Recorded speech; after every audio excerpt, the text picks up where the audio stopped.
Hello, beloved audience, and welcome back to another episode of From the Shelf. How are you today, Anthony? Uh, Tired. I worked this morning, I should say. Also tired. I went to bed late last night, but that's Well, okay. stop partying. I can't. It's a problem. Jesus, you took way too much out of cocktail, Annalise. We're starting to worry in a matter of a week. Coughlin's Law.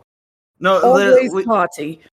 we had a meeting. Petey from the Bucktooth Gremlins came down. Yeah, it's down from where he is. Yes. And we all just had a meeting, and you developed a problem in the short span of watching Cocktail.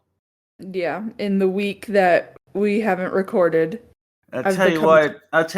She doesn't play around. I gotta make up for lost time. Here we go. She went double fisted on those drinks. Absolutely. Good God. Well, before we get started on this, I just want to kind of start a new thing on our show. Annalise, have you watched anything new or rediscovered anything recently? What have I watched? Before I watched Paradise last night, I watched Shrek. Oh God, it's so shit. Well, I love Shrek, but also. Oh wait, I thought you said Red. I'm sorry. Oh no, Shrek. Oh no, Shrek isn't shit. Well, it depends on what Shrek it is, but the first one. I would have watched Shrek too. Yeah, we're gonna be watching it sometime in the next few days, but we actually also just finished our Harry Potter marathon. Me and my roommate. So that was fun. I really want to get her to watch Lord of the Rings next. So how are you gonna make her watch Lord of the Rings? You're gonna make her watch the extended or the theatrics? I don't know because they're already really long movies. Right. So, oh my goodness, do you remember the weekend that we spent holed up in the house with Mom and we just watched all of them? That was actually a really fun time. I don't know why you made it sound like, oh my God, it was such a chore. That was a great memory. What are you talking about? No. I wasn't saying it like, oh, that was awful. No, I loved that. I'm just saying it took a very long time. Worth it. So, it was worth it, definitely. But, yeah, we went and saw all the Hobbit films with Mom. Yes, we did. And I think possibly Uncle Pete too. But I think so. I would say I don't remember if he went for all three with us, but I'm pretty sure. I know one of my friends went. No, I think he went for all three, and one of your friends, I think, went for the second or third film. I think it was the second one. I'm pretty sure he went with all of it for all of them with us. Yeah, those are also great memories, but I'm gonna try and get her to watch those soon. And like I said, we just finished Harry Potter, so I'm gonna I definitely want to do Lord of the Rings and then possibly The Hobbit because I didn't want to do Fantastic Beasts, not because it's not a part of that universe, but it's not good. That, and it's not Harry Potter. I'm sorry, they ditched Johnny Depp, but they keep the cult leader as Ezra Miller. Fuck you, Warner Brothers. Well, at the time, the allegations hadn't come out yet. Ezra Miller is a monster, and I hope he chokes on his own incompetence. I'm not defending anybody. I'm just saying at the time, the allegations... Look into what Ezra Miller has done, and you'll want him to go like David Carradine. I know this. And I'm going directly to the mic, and I'm telling the audience. Ezra Miller is a monster. Yeah, not good. I have no shame in stating my opinion that I try not to avoid any controversy, but in this case, he's a monster, and I hope he gets put away. On that note, yeah, I should say what I have seen. That got dark really quick. Let's lighten this up a little bit. Please. I watched the pseudo sequel to Rocky Horror Picture Show, Shock Treatment. Oh, I've heard of that. I've heard it just has nothing to do with Rocky Horror. It really doesn't. So honestly, we could do that at any given time. We don't even have to wait to do Rocky Horror. By the way, a Rocky Horror review is coming, folks. In the future, we will. In the future, yes. And I rewatched Smokey and the Bandit because while our uncle was in town and we all had dinner, him and our stepfather would not shut up about the Bandit car. Oh my goodness, because like I was talking with him on the phone the other day, not Uncle Pete, but our stepdad, and I told him I've never seen Smokey and the Bandit. He was like, "What? You have to see Smokey and the Bandit." And oh my goodness. I showed our little brother Cameron a clip of them doing a jump, and he was like, "Wow." So I'm just gonna be like, Ed, I think it's time you need to show Cameron Smokey and the Bandit.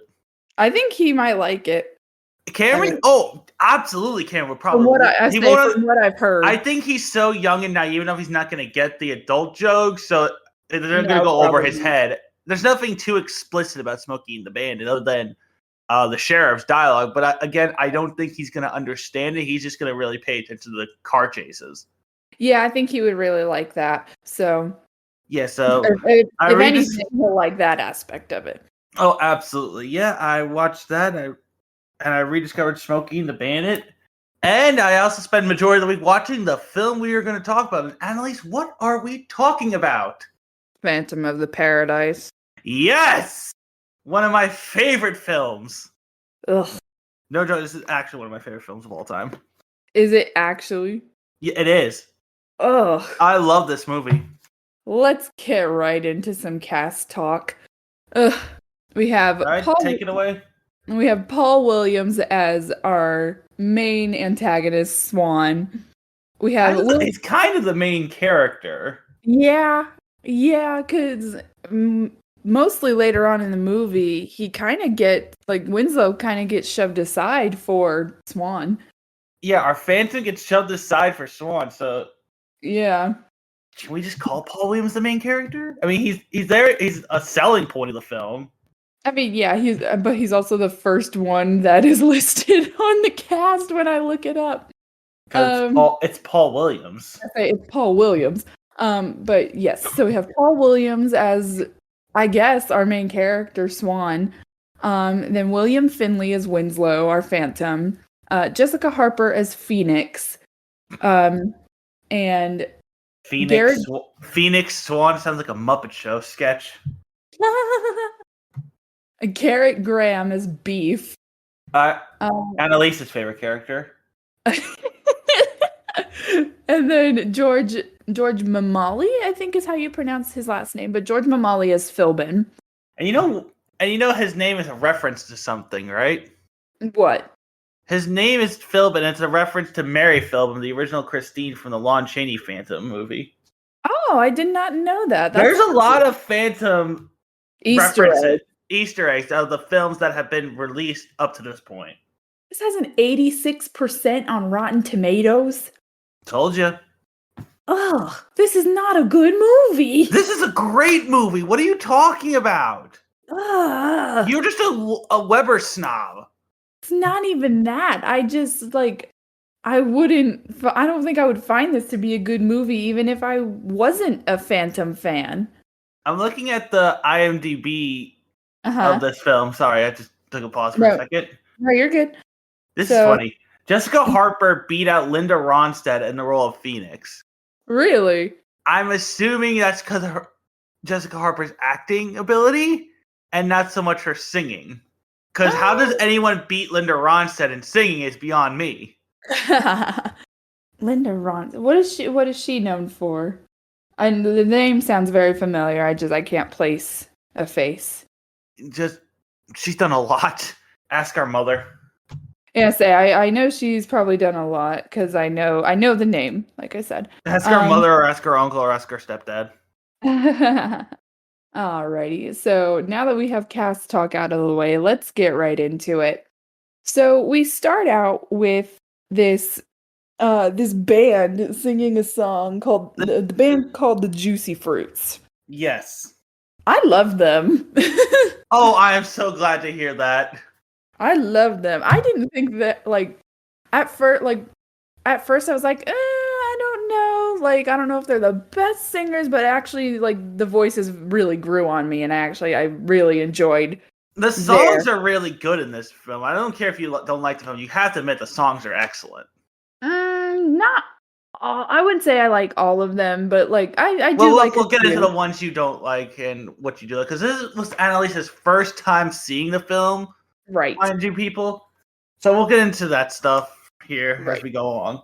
But Oh, go ahead. No, you go ahead. You go ahead. I love how the Juicy Fruits just kind of stick around, but Swan keeps changing them throughout He the keeps film. changing them. They start up as a 50s nostalgia band. I say the Juicy Fruits, then the Beach Bums. Yes, they become Beach Boy knockoffs. Yep, and then what was the last one? Oh, I don't remember, but they become a 70s pop group. It's like 70s rock pop. Yes, and they're like The back Undeads, I think they're called. I'm pretty sure that's it. Actually, the Undead. I just still call them the Juicy Fruits.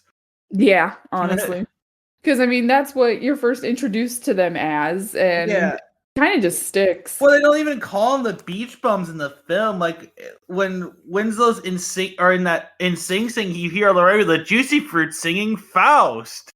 Yeah, literally. So we're introduced to the Juicy Fruits, and we also get a shot of Winslow. Yeah, trying to hijack himself into. Is this a TV special they're doing, or is it an actual concert? What is this? I think he was doing audition. I think Swan was doing auditions to find the opening act of the Paradise. I think. It really isn't clear what this exactly is. It's a showcase. Right. Who knows? Right. But Winslow pretty much he like glues his name onto the board of the Juicy Fruits, and then he just kind of waltzes on in and just hijacks and starts performing, even though no one's around. Well, the Juicy Fruits were done at that point, but I put in my notes, and when he's gluing his name on there, I was like, "That's not nice, Winslow." Yeah, we'll find out Winslow's not such a nice person when it boils down to. Yeah, literally. One thing I also wanted to point out, another Easter egg. The name of the theater that they're like performing at is called the Majestic, which is the home of the Broadway Phantom of the Opera. I think it's actually supposed. Could it be? Well, this takes place in New York, so is this actually supposed to be the Majestic Theater? I didn't know it took place in New York, so it's gotta be. It's in Sing Sing. He gets sent to Sing Sing, and isn't that in New York? I'm looking that up now. That's the first time I heard of Sing Sing. That's what. Yeah, exactly. So I don't know. Yeah, Sing Sing's in New York. Oh, okay. Well, still, nice nod. So I mean, this came out before the Broadway show, so I mean, I know, but still, it's like if you can spot that if you're a fan. Yeah. Okay. PHAN, Phantom fan. Oh God. No. Yeah. But I love how in the Juicy Fruits performance, if you look in the background, you see the bass player just rocking a cigarette in his mouth the entire performance. Yeah. Only in the 70s. Yeah. And only in the 70s can the singer just go up to his audience member to start molesting them. Oh my God, yeah. I was like, what the hell is going on here? Welcome to the 70s. He like beats up or like pretends to beat up one guy and then the other one jumps on the girl. These are audience members, by the way. Yeah. But as we pan up, we're introduced to Philbin, and he's talking to someone. Yeah, we don't see his face yet, but he's like, I gave her everything. Like, I made her who she is, and then I gave her to you. And Swan's just like, by the way, it's Swan he's talking to. What the hell do you want me to do about it? So Philbin tells him to break her, and like, Jesus, typical music scene. Nothing. We never go back. We never go back to that. This plot point gets dropped. So, like, we don't know who that girl is. So, and then Swan overhears Winslow singing Faust. Yes, his 200+ page cantata. He wrote it all himself. What the hell is a cantata anyway? It's a grouping of songs that tells a cohesive story. So it's opera or a musical? Kind of. Here, I'll go ahead and look up. Yeah, I'm looking it up too, and what I can gather is it's pretty much that what you said, but there's no acting involved in it, so it's just singing. Yes. Okay, sure, whatever. So, but this is Winslow's absolute livelihood. For real, he takes this shit very seriously. Mm-hmm. Also, I need to point out something.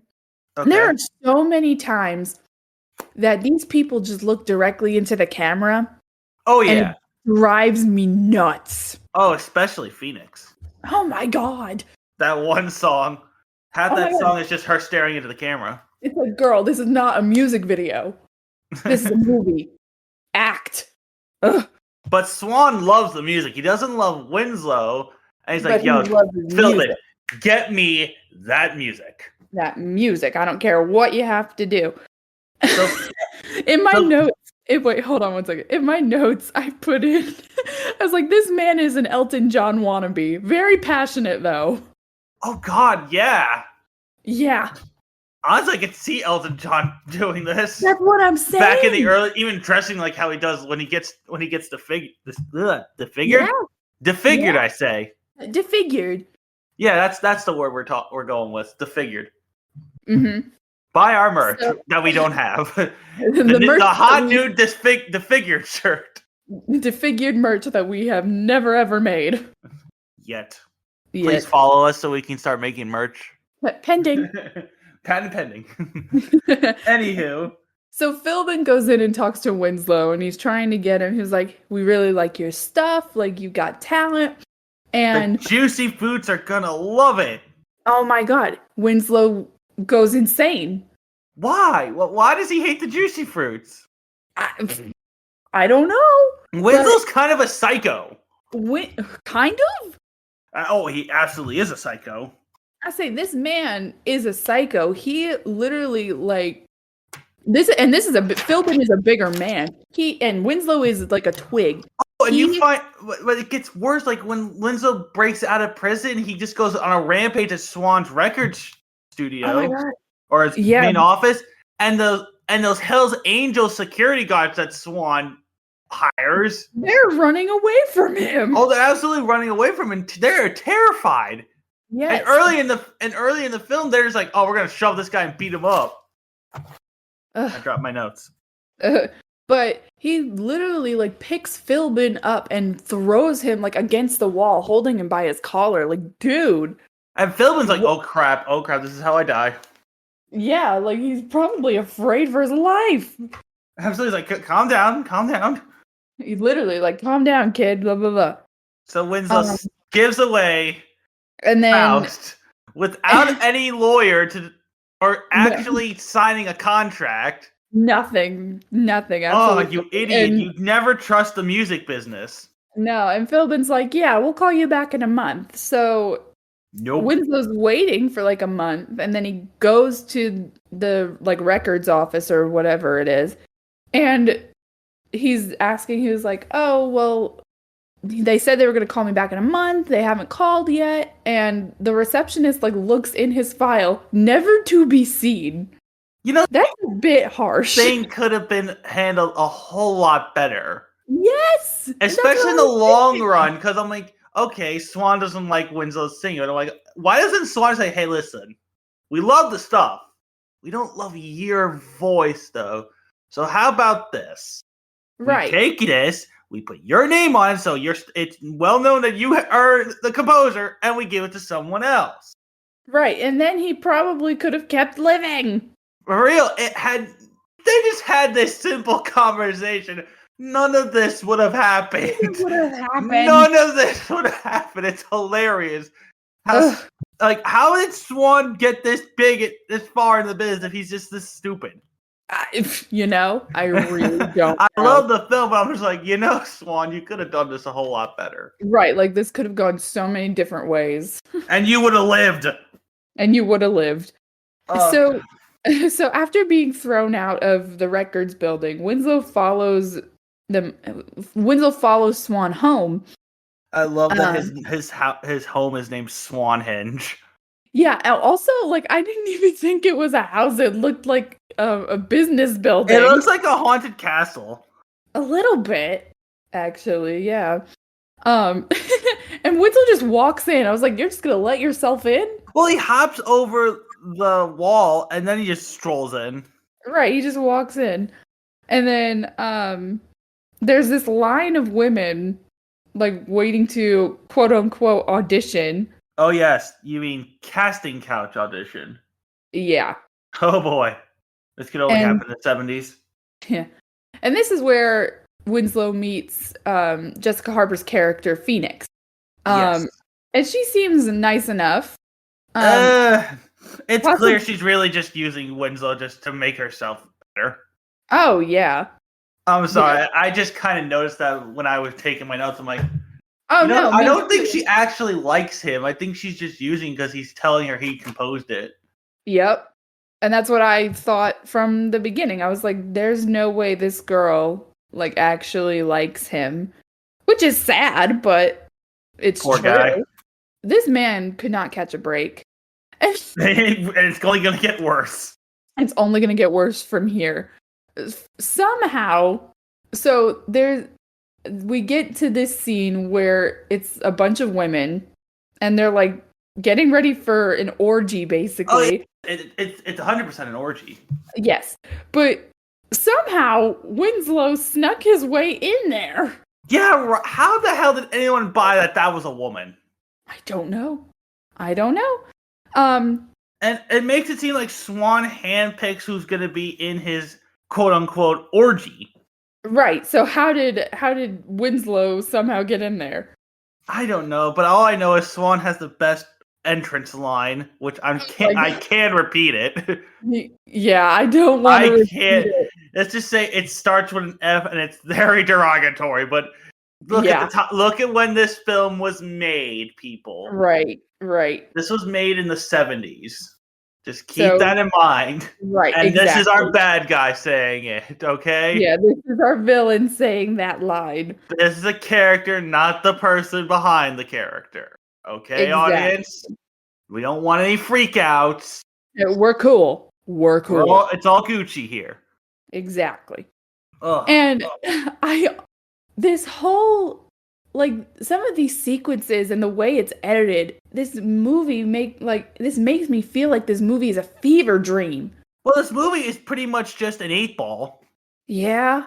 You're literally going on a high throughout this entire film. The uppers. No, 100% it's an upper. Once the movie starts, that's when the pill comes in, and it just gets going and going until it just comes crashing down. So Winslow is taken out of the orgy room and is framed for pushing drugs, and he's taken out of the orgy. Yeah. And probably also like breaking and entering. Oh, absolutely. So Swan frames him for that. And honestly, Swan probably could have got him for stalking. Yeah. Well, was it that big at the time?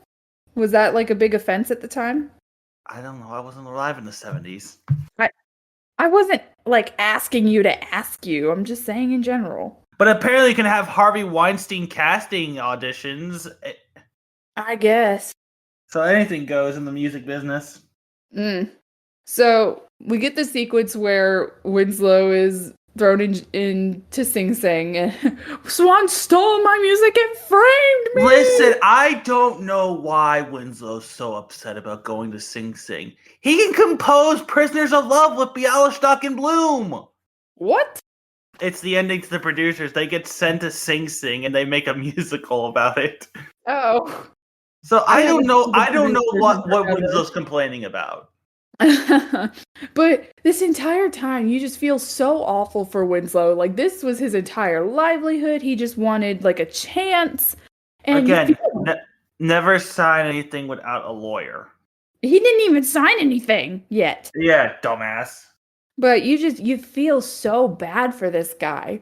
Because it's obvious, like, he's not extremely social. Like, you could probably tell he doesn't have a lot of friends. And just wants his music to be recognized. His music is his only friend. It's his music of the night. Exactly. So while Winslow is in Sing Sing, go ahead. Oh, okay. Thank you. Yeah. They decide, like, you know what? Teeth are a source of infection, so we're just gonna remove and put metal ones in. We're just gonna take your teeth out, huh? And put metal ones in. Like, I think that will cause infections, but what do I know? I'm not a dentist. Literally. So he has this metal teeth now, and his hair is shorter, I think. Well, yeah, they cut his hair. Yeah, okay, so they cut his hair, and he's just trying to get by at this point. Until he hears the Juicy Fruits have bastardized Faust. His whole work, his song. His cantata. His cantata. Get used to that word. Yeah, literally.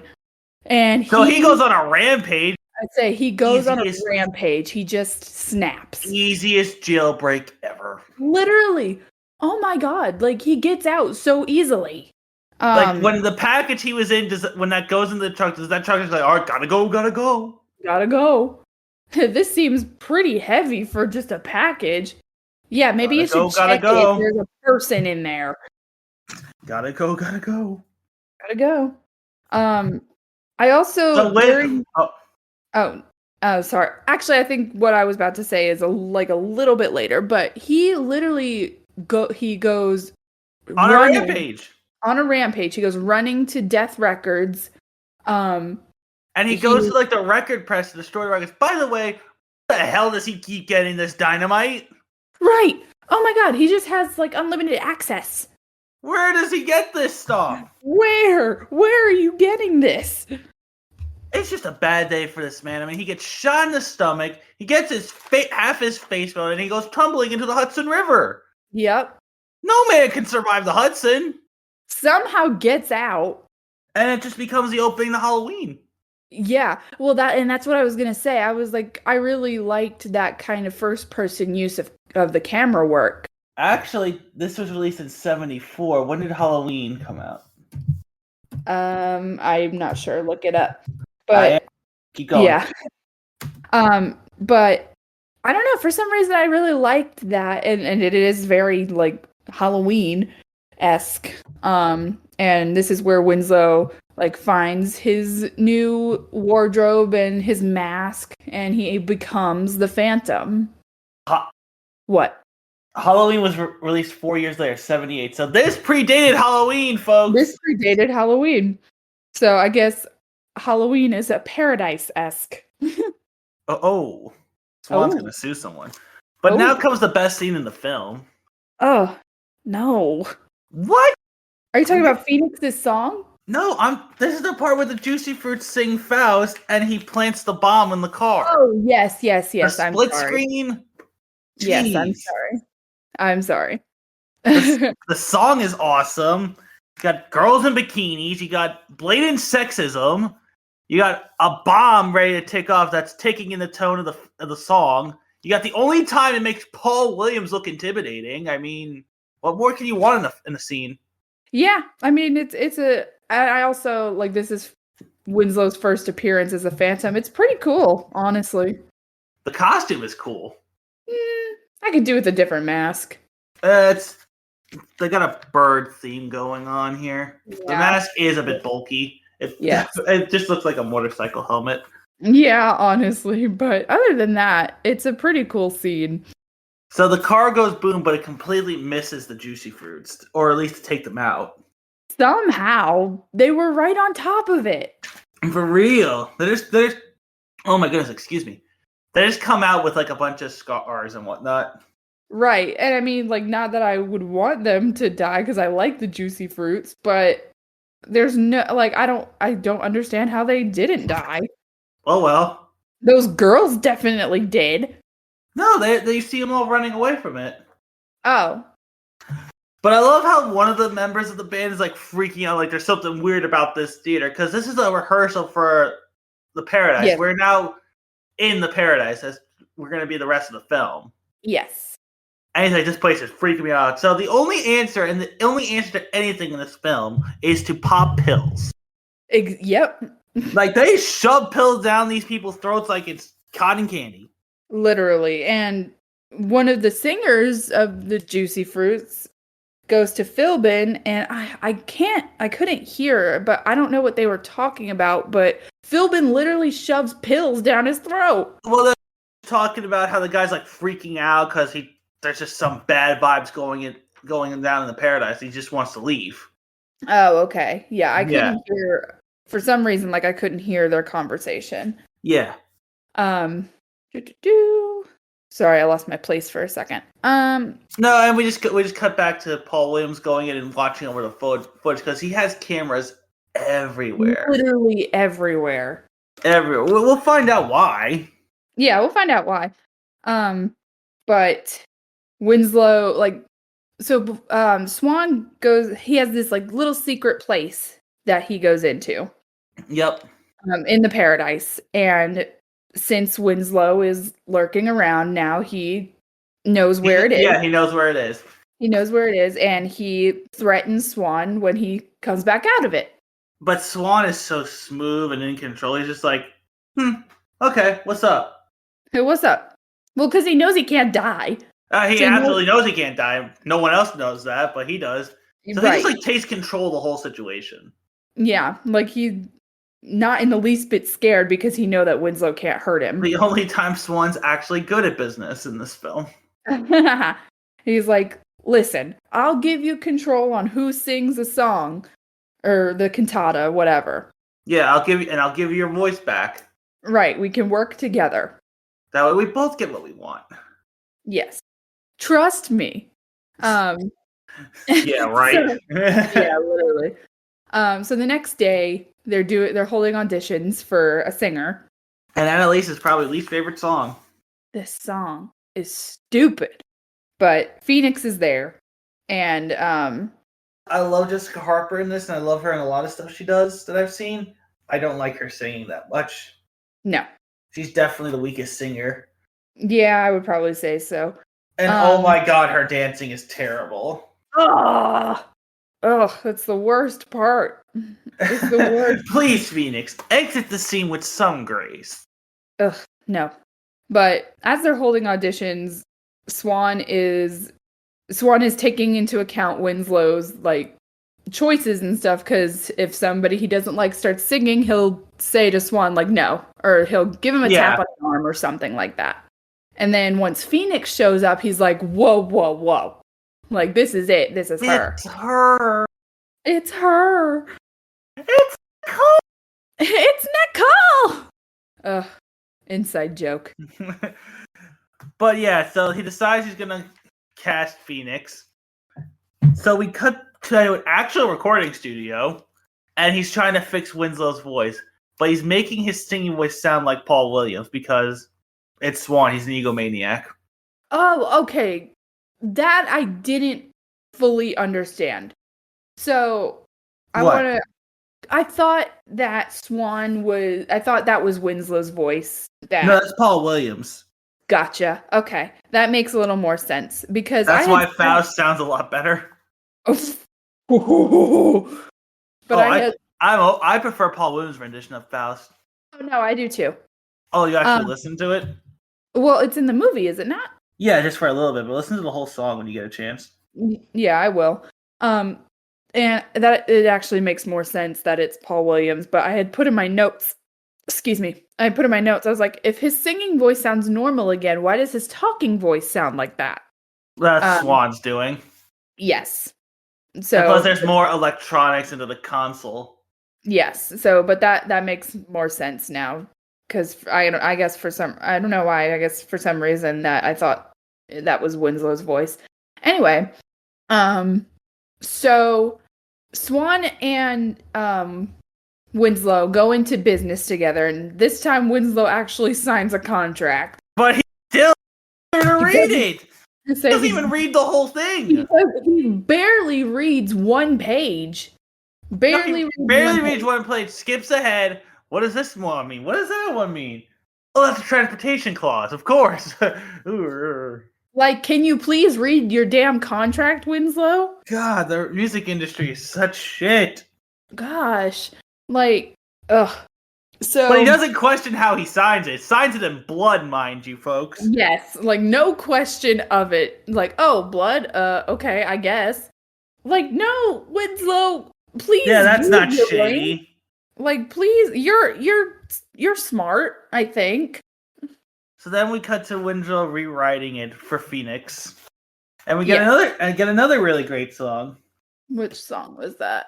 The song that plays as he's writing the music, and yes, there's this whole montage where Winslow is just writing the rest of his cantata, and he's doing all of this with Phoenix in mind. That's getting pills shoved down his throat so he can just work day and night.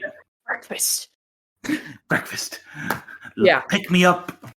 Yes. That's the answer to everything. Pills. It is. It is. It totally is. They're popping it like candy. Uh-huh. But Winslow is writing the rest of this cantata with Phoenix in mind. He's writing this for her, for her, for her? What was that? I don't know. For her to sing. That's all he wants. That's the one person he wants to sing it. Nobody else. Why? I don't know. But This whole thing, all this could have been avoided. literally. So Swan decides that he's not gonna have Phoenix sing it, He abhors perfection except for himself. which doesn't make sense to me. It really doesn't. That's a terrible business motif. Honestly, like you're supposed to strive for perfection.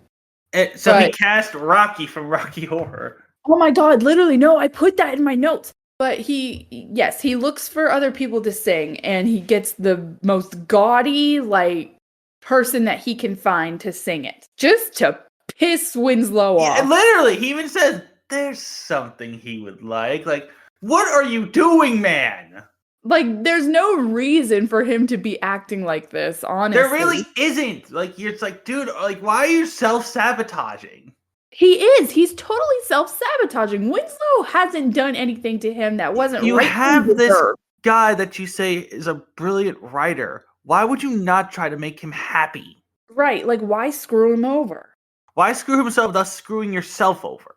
Yes. Like, Swan's whole motivation just does not make sense to me at all. What if Swan actually wanted to die? He's lived for so long at this point. Why wouldn't he just burn the records then? That's a fair point. Yeah, if he truly wanted to die, why wouldn't he just burn the records himself? Yeah, that's a fair point. So he demotes Phoenix to a backup singer. I love when when he like at the airport and he's introducing the world to Beef, and Beef looks like B. Arthur. Oh my god, a little bit. It looks like B. Arthur. Yeah, we're introduced to Beef, and Beef is a man of many things, all things wonderful, but now he must do the Bud the Chud. Frankenfurter can make him a man. No joke, this is the guy who played Bud the Chud in the sequel to Chud. What is that? It was a horror movie. I've never even seen the original. I've only seen Bud the Chud. Oh, okay. It's pretty much a zombie movie. It has nothing to do with the original film. Gotcha. But it has one of the best theme songs. Beef is literally a Rocky knockoff. Oh god, it's kind of hilarious. It is. It's hilarious. But Phantom of the Paradise and Rocky Horror Picture Show would be a killer double feature in a drive-in. Take notes, Uncle. I keep telling him this for years. But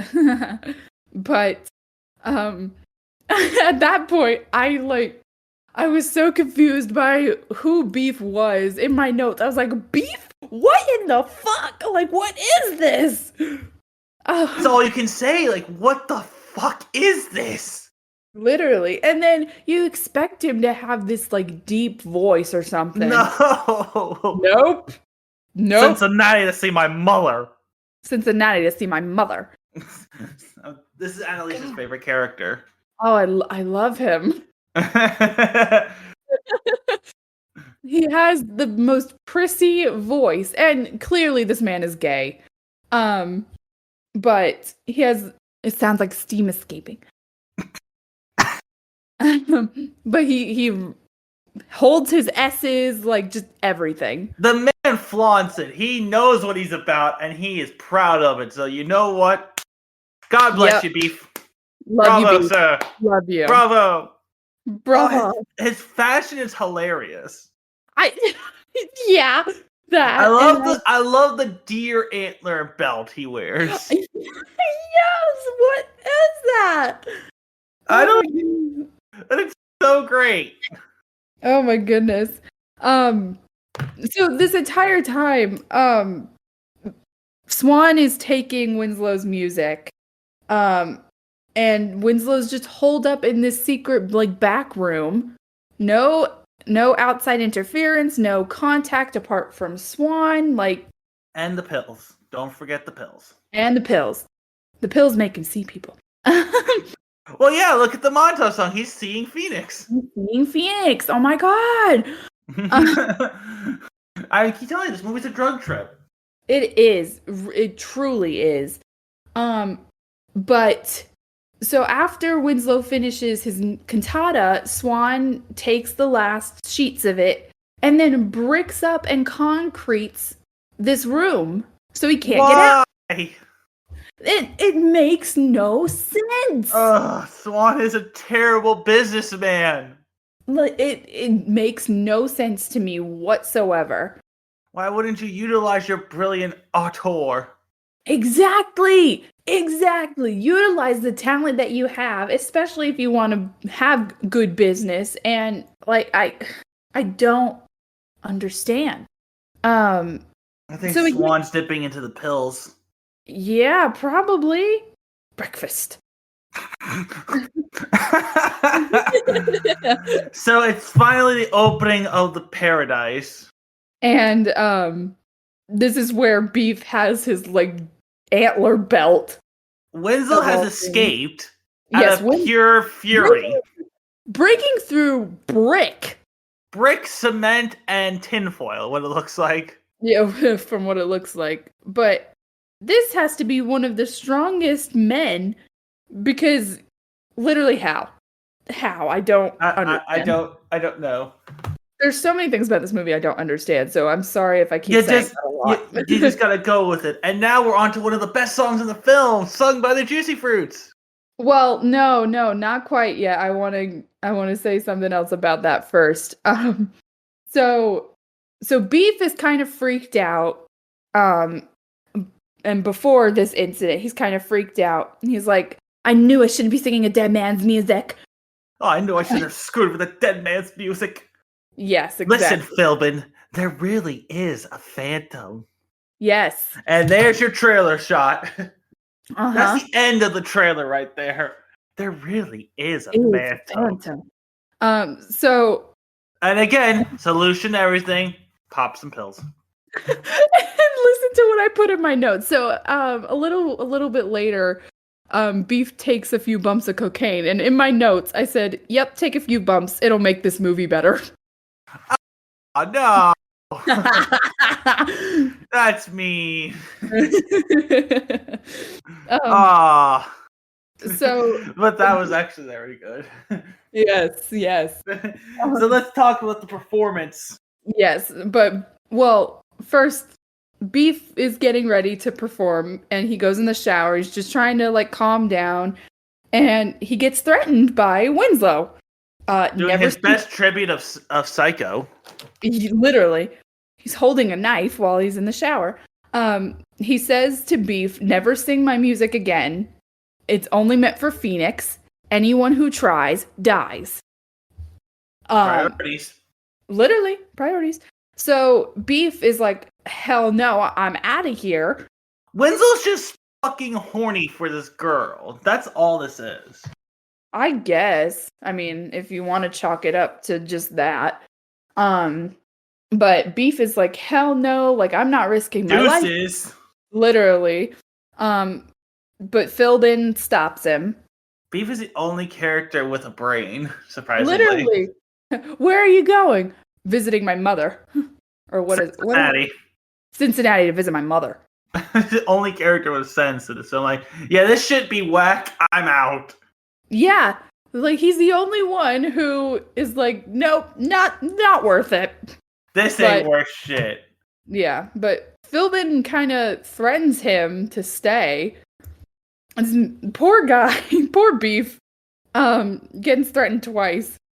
So he agrees to do the performance, and yeah. I really like the Undead song for this. Oh, I love it. Somebody super like you. It's one of my favorites of the album. It's a good song. I really enjoyed it. Annalise is gonna just put most of the songs of this film in her Spotify playlist. Maybe. I don't know. It depends. I have 100%. I could maybe put it in my Broadway playlist. I did. It's in my musical playlist. Yeah. I have to say though, there's this lingering shot on two of the guitar players, and they aren't even playing. No, what it is like the guitars are pretty much like spears because they have like actors in the audience that they're taking part so they can make Beef. No, shows up. That's not what I'm talking about. They're not the undead members. Oh, the band. Yes. They're not even glowing. I didn't even notice that. I'm gonna have to watch it and look. There's a lingering shot where it's on them, and it's so fake. Like you can tell they're not. Is it really? Glowing. Yes. Oh, I'm gonna have to watch that when we're done. I'm gonna text you when I see it. Oh my god! Like I can honestly probably watch the scene right now, but I won't. I was sitting there dumbfounded. I was like, "This is an awful shot. Why are we still here?" That is great. I can't wait to see that. Oh my god! But yeah, the Juicy Fruits. I like that song, but I don't know. I don't really like Beef's song per se. Yeah, me either. Unfortunately, he soon becomes roast beef. R.I.P. Best character in the movie. Oh no, it's the plot. We were having so much fun. We were having so much fun here, and then you have to get in the way with your plot. So Winslow kills him with a literal lightning bolt. I love the movie, but literally that's what I said. Like when it's Somebody Super Like You and Beef song, it's just such a ride, and it's like, oh no, here comes the audience is going insane. Oh, they are eating it up, and when Beef croaks, they are all for it. This audience is kind of disturbing when you think about it. Yeah, it really is. They are so bloodthirsty. Yes. But thus gives Swan an idea. Mm-hmm. But Winslow literally shoots a lightning bolt at Beef, an electric lightning bolt, and kills him. And I don't know if this was Swan that won this or Philbin, but Philbin's just kind of like, all right, enough of this shit. Yo, he wants you singing. Get the fuck out there. I think that was mostly Philbin. Maybe. Because he turns to her and goes, okay, you're up. Like, you need to go. So Phoenix starts Could have been, honestly. Yeah, I think it was Philbin, because I think they would have showed it. Yeah, I think so too. If Swan said, like, hey, put her on. I mean, when the bomb went off on the Juice Fruit, Swan just kind of gives us like, do I want chicken or steak for dinner tonight? Literally, he doesn't care. Yeah. Everybody is disposable. Essentially, yeah. Everybody uses everybody. God. Honestly, Annalise, the Paradise seems like the perfect place to do Satan's Alley. Oh my god, yeah. And now for a special performance of Satan's Alley live at the Paradise, Douglas Coughlin will be attending bar. Oh, that's great. That would be amazing. I would love to see that. And have Coughlin make your drinks. Yeah. Yeah. Brian Flanagan would open the show with a poem. Give us a kiss, you sexy beast. I think that's what the audience are probably saying to Swan. They're obsessed with him. Everyone's obsessed with Swan in this film. Yeah. But yeah, Phoenix goes on. And I love the song, but her voice doesn't work with it. The song is called Old Souls. Yeah, I love it, but her voice doesn't go with it.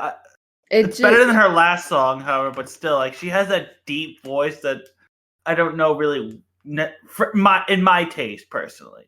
Right, I don't know I don't know if it really works for her to her advantage. I mean, with this, yeah, like I see Jessica Harper if she's gonna be a singer, something like Janis Joplin type. Yeah, definitely, she has more of a rock voice to her. I think so too. And Winslow just kills a stagehand for no reason. Well, he kills so he can get the spotlight on Phoenix. Even though I'm pretty sure the stagehand probably would have done that. Yeah, that's what I'm saying. Like, he probably would have put the spotlight again, on her Winslow's a psycho. Yeah. Well, he either made him pass out or he killed him. No, I think he straight up killed him. Oh, okay. Yeah. Needless bloodshed. The bloodshed had to be done in order for Phoenix to shine. I guess. So the crowd loves her, and she's in her dressing room. The crazy, bloodthirsty hippie crowd. This is Did they just bring in the Manson family for the audience? I guess. I mean, it goes to that level at the end. Oh my god, yeah. I don't know. But Phoenix is in her dressing room and Swan, And now she's the hottest thing ever. literally, and Swan comes to visit her. This girl is I call so slut. I wasn't gonna say that. I was just gonna say call she's slut.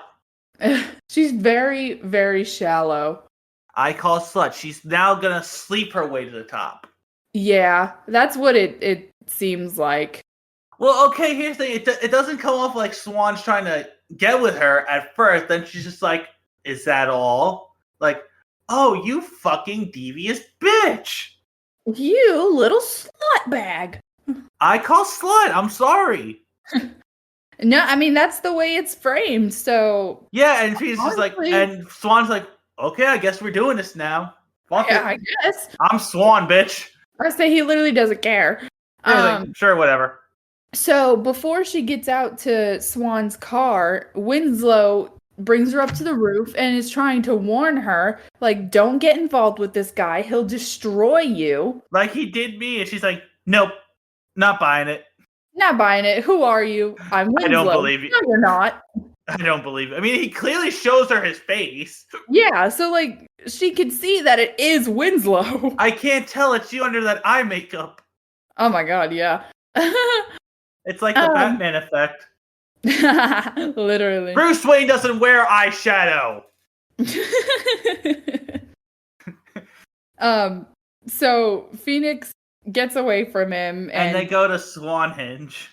Yeah, they go to Swan. I love it. And it's so tacky. It's great. So Phoenix and Swan are laying on a bed and they start making out, and then but even then, Swan is just like not into it. It's so clear. Uninterested. He is so uninterested. The only satisfaction you see on his face is that when he sees that Winslow is watching. Yeah. That's it. Well, again, Swan. Everyone's just playthings to Swan. Yeah. So heartbroken, Winslow tries to kill himself. Listen, Winslow, I've been there, man. I know what you're going through, but I gotta tell you, there's another way. Emo music. It's great. So Winslow is passed out on the roof, and Swan comes up to him and he's like, silly Winslow, didn't you read your contract? Silly Winslow. You know he didn't. Did you read your contract? Just pats him on the head like a dog. Silly Winslow. So he has this like gaping wound now in his chest, but That closes. That closes, yes. Sorry. This contract terminates with Swan.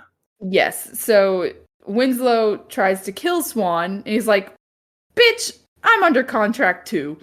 Uh-oh. Where did Swan learn how to do this? I don't know. Oh, God. So anyway, back to Swanhenge. Back to Swanhenge. I'm under contract too. I don't know why.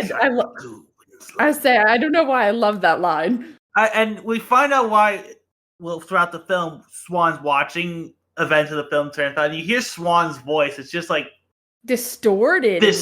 But we find out why now. You want to go? I don't fully understand it, so if you could explain it, that would be great. Well, we see that Swan years ago was going to kill himself because he's getting old. He didn't want to get older. Yeah. So the devil comes. Beautiful face. And gives him a Faustian bargain. Listen, here's the bargain. Wait, is it a Faustian bargain or... Anywho, I don't really know the story of Faust or the picture of Dorian Gray. So pretty much it's just a combination of those two stories. Like, listen, only this recording will age. You will not. However, you have to look at it every day. Okay, so that's he has to look at it every day. Yeah, he has to look. I think he has to look at this specific recording every day. Now, I don't know if that actually applies to all forms of photography because it's clearly said no one else can film Swan or take pictures of Swan. Right. Only the stuff for himself, for the Swan archive. I would say he doesn't. So I don't know if I don't know if all recording material will show his age.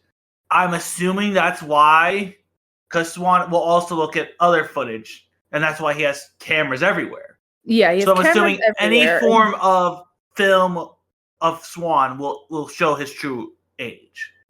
Yes, it's very like this very picture of Dorian Gray and Faust. And Phantom. It's barely Phantom. It's Phantom. It is barely Phantom. It's Phantom. Nah. Well, it's probably the best Phantom film ever. You're wrong. I'm right. 86, no. Annalise. 86. Anyway, so we learned this about Swan at the same time Winslow learns about it. Okay, so pretty much they're going to continue Faust. However, he's changed the ending where Faust doesn't go to hell. He gets married. So he's going to marry Phoenix, who is coked up after one day of fame. She's already a cokehead. It's great. Fuck you, Phoenix. You suck at life. I thought they were smoking weed. No, Phoenix is fucking snorting. Oh, okay. Swan was probably smoking when he made the deal with the devil. Because you see him with a hookah. That, and he's like, what does he say to the reflection? Oh, he says, but I am stoned. Yes. Okay, yeah. So pretty much what Swan's gonna never make a deal with the devil under the influence of drugs. And always have a lawyer present. That's the moral of the story. Always have a lawyer present. Yeah, honestly. But anyway, Swan's gonna marry Phoenix live on camera and then immediately kill her because an assassination coast to coast will give hell views. Yep, exactly. Which honestly, not wrong. I mean, yeah. It's not wrong. The human race is sick and demented. It's twisted. It's sick and twisted. That's why we have Fox News. Da-da-da-da-da-da. Oh, God. Let's not do that. So pretty much Winslow discovers, because in the film, the devil pretty much tells him, hey, you need to watch this. But by the way, if this film goes, you go. Yes, exactly. So Wendell's like, all right, I'm going to destroy this footage. Yeah, so he finds out the secret, and he burns all of Swan's archives. Yes, so he throws a TV, and it immediately goes up in flames. Hell yeah. I don't know why he just didn't use his dynamite. He has access to it, so I don't know. I know, right? Anyway, I don't know. Get the weirdest. The wedding is pretty much what I can only describe as the weirdest Brady Bunch variety show episode. So strange. What is this? Oh, I love that the Hell's Angels are there, and one guy's shirt doesn't even fit him properly. Philbin's the priest. This is the weirdest Jackson variety show I've ever seen. So Winslow is running, and he's running fast, by the way, to get to this. Wait, I forgot. I wrote in my notes. So Paul Williams pretty much sold his soul to make music for the Muppets forever.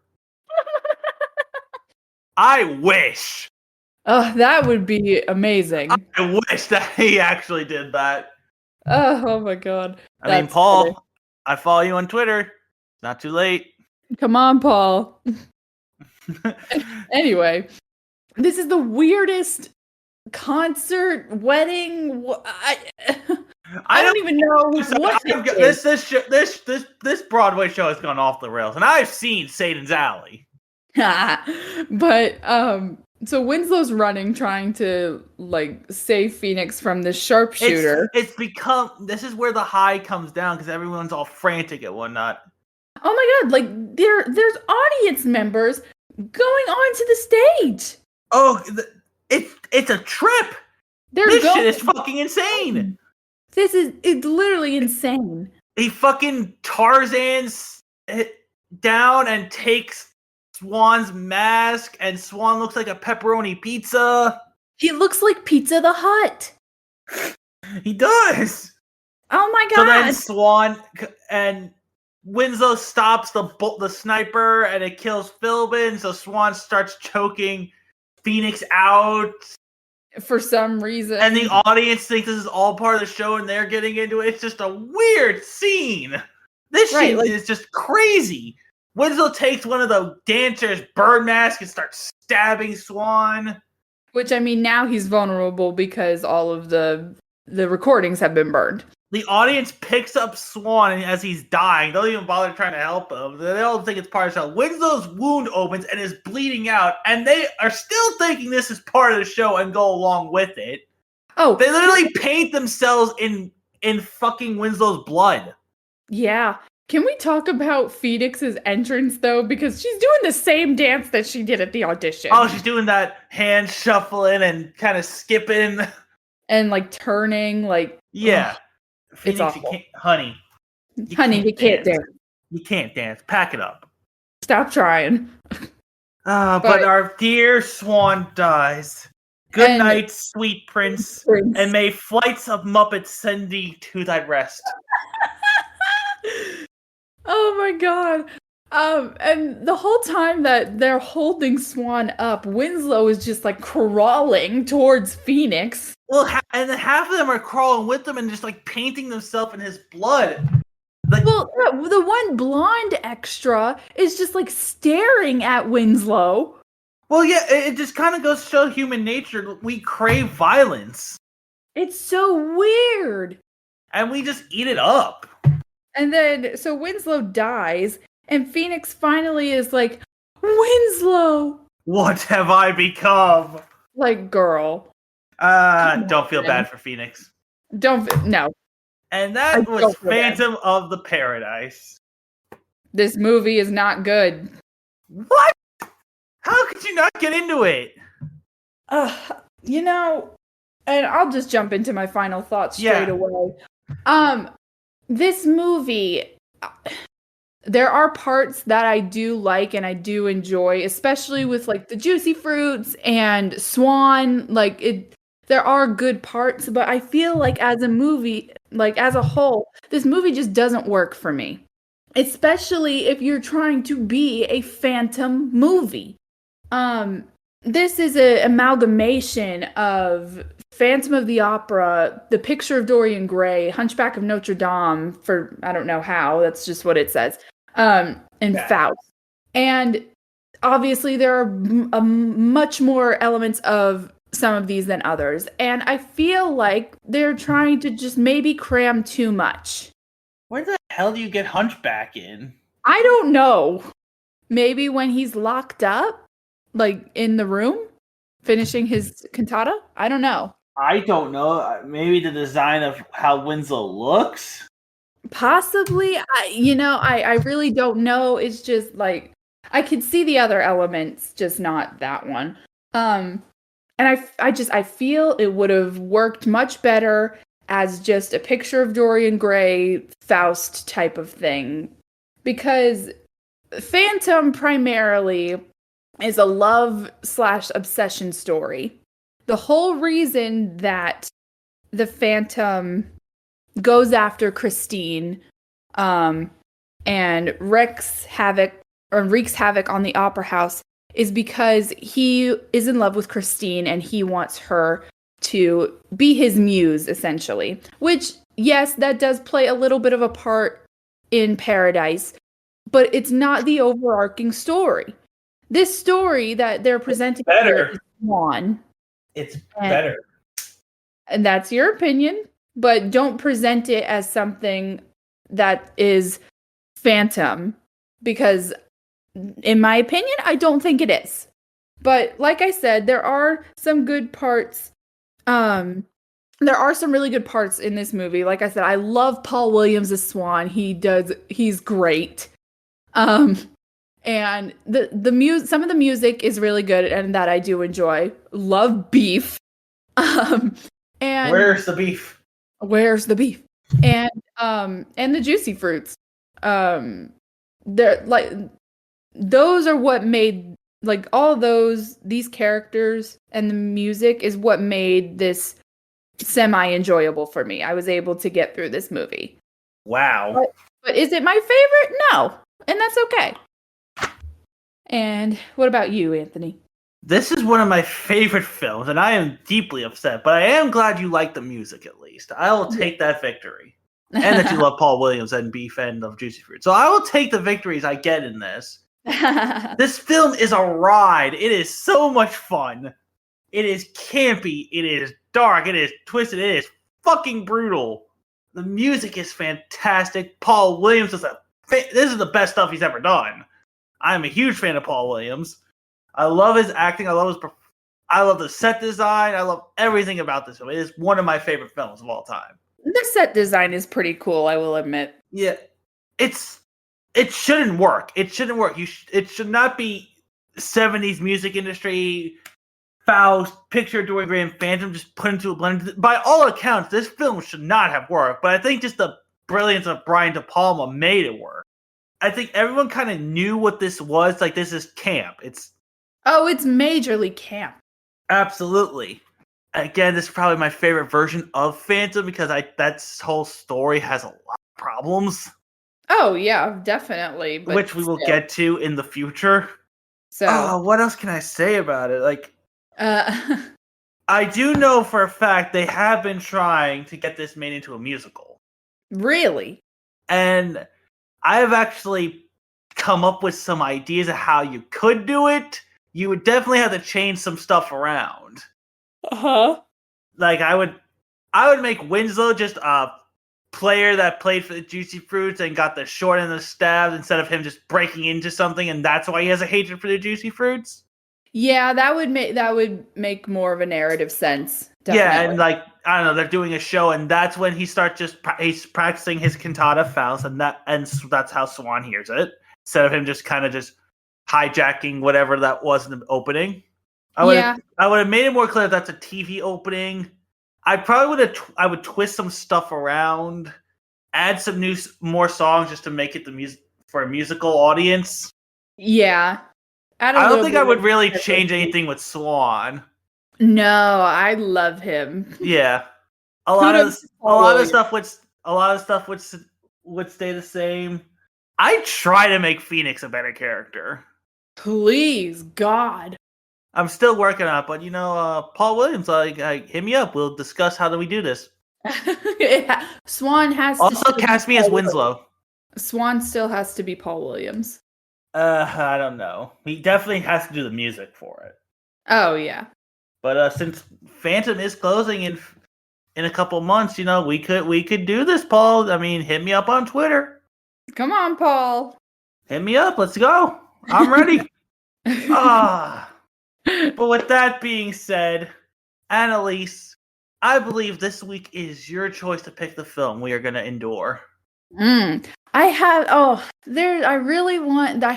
of in between on two choices.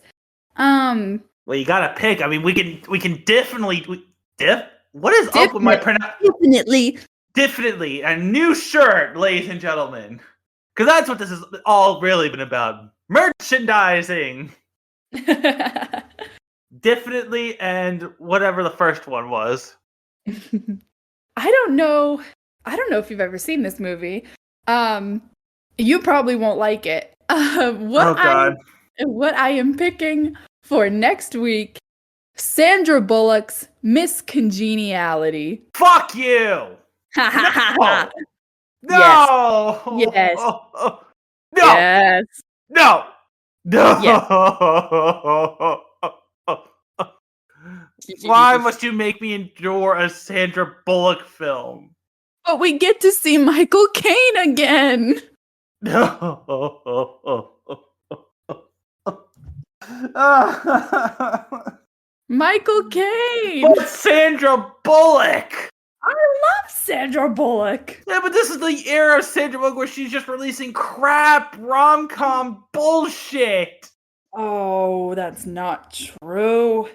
This is a great movie. No. Audience. No, I gotta do it too. Yes. You bitch. You made me watch this piece of shit. Fuck you, this movie's great. You bitch. I feel like striking you now. Striking me with the lightning bolt? I'm gonna do to you what Winslow did to Beef. Going to Cincinnati to visit my mother. Uh, and with that, On that note, folks, you can tell the sibling love here. I think it's time we call this a day. indeed. Thank you so much for tuning in with us this week. Join us again next week for Miss Congeniality. Ugh. Take care. God? Why, God? Take care, everybody. Why?